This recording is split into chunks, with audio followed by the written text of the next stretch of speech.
Ano kayang laman ni Blue Box? Matagal ko nang hindi masyado ng ano to eh. At dito ko nilalagay yung mga ibang foods. Sure! Sino mahilig dito? Sa Ribbonet.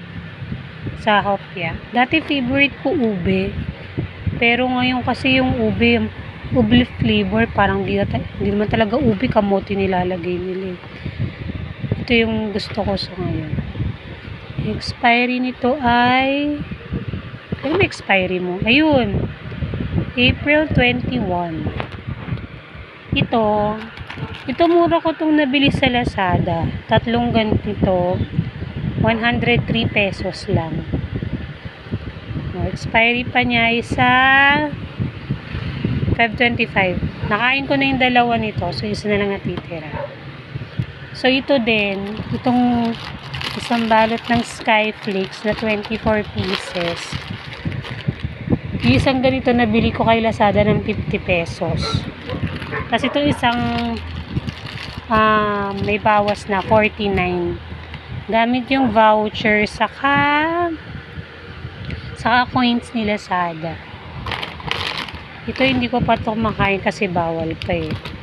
Kasi ito nabili ko ito kay Shopee. Kasi diba kay Shopee noon meron siyang voucher na 150 pesos. So kaya nabili ko siya.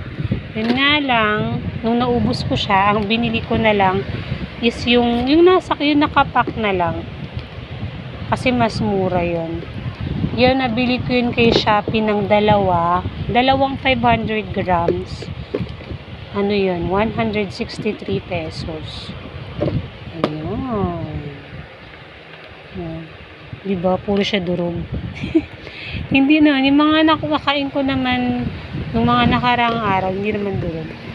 Mga natira na lang yung medyo durog. Pero pwede na yun. Kung bibili kayo sa Lazada, make sure na gamitin yung dun kayo mag-check out sa bandang coins tab. Yan. Yun lang din. Yung mga pagkain ko dito nabili ko online.